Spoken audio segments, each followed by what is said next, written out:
It's the Steam Next Fest, so I thought I'd take a look at the games tagged with space and pick out a few that piqued my interest and give them a little bit of a play and some first thoughts. We are looking at 5 today: Android Simulator, Terra Invicta, Catellite 609 Feline Space Adventure, Space Mechanic Simulator, and In the Space Escape Room. If I've done this right, you should be able to skip to the chapters pertaining to each game in the video description.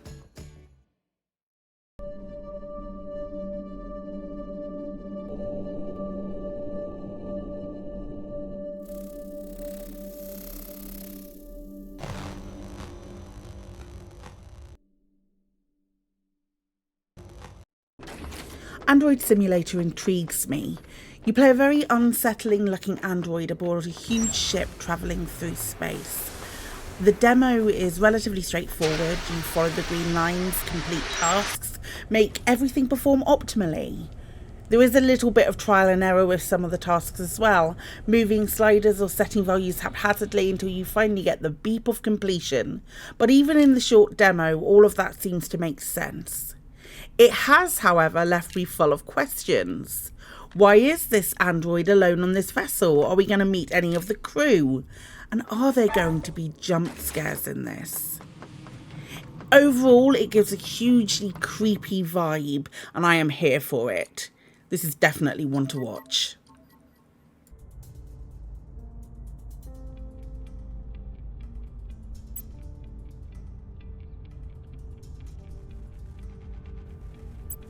Terra Invicta gave me Axion vibes when I first saw it, but the actuality of it can't be further from the truth.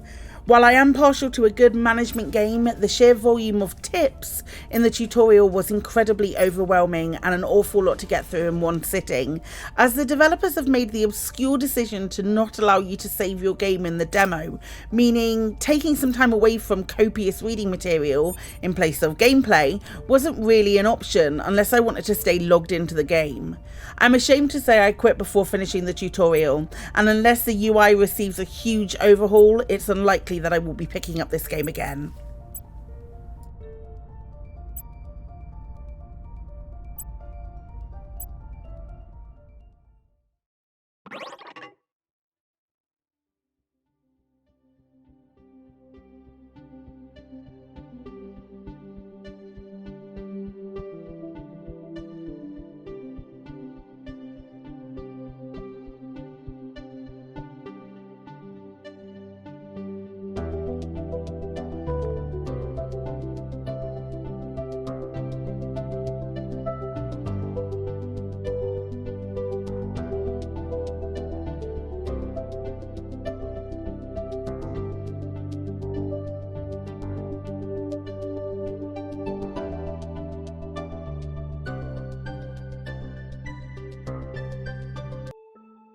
Oh boy, Catellite 609 Feline Space Adventure is just lovely.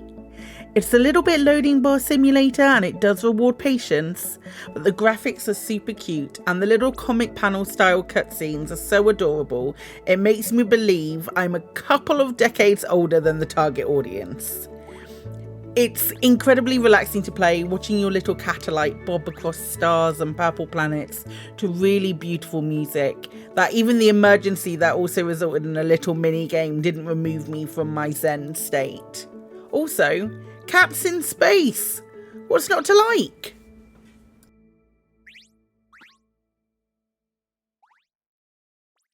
Welcome to the open space work they don't advertise every day, astronaut. My name is Mira, and I am your MC, Mission Controller. Just don't call me MC Mira, I'm not a rapper. We got paperwork issues here. Since you're in space, it's obvious you were granted clearance to perform extravehicular activities, but it would seem your license was reset for some reason. However, thanks to Emergency Protocol 2F-12-B, you can be quickly retrained for extravehicular activities, or EVAs for short. I will provide a simple training, a tutorial if you will. When finished, you will be ready to complete any and all extravehicular maintenance operations, or EMOs for short, with no issue. The training will also clear any bureaucratic fuss with Astropticon, IRS, and Social Security, which is much desirable.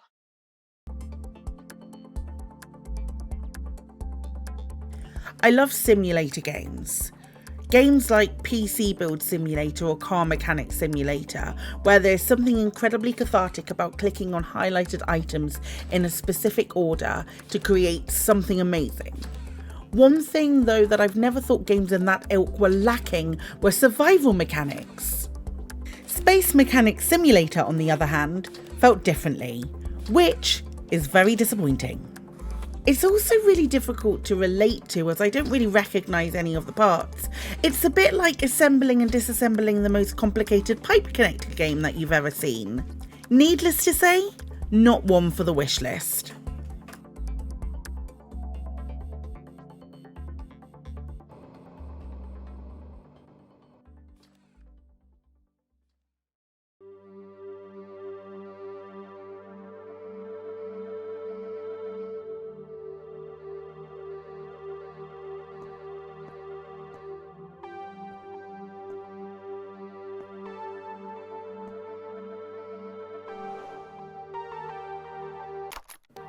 We adore a good puzzle game in my house, and as I'm getting more into the escape room genre, In the Space escape room feels like it's pitched perfectly to satisfy this simpleton's puzzling itch. That said, half of my demo experience was actually figuring out where to start, but once I'd worked that out and what the general difficulty level of the puzzles were, it became a lot more straightforward and then incredibly satisfying on completion. Whoa, looks like she's been killed. The demo left me wanting to find out what was at the end of that corridor, so I'm certainly going to keep an eye out for the full release.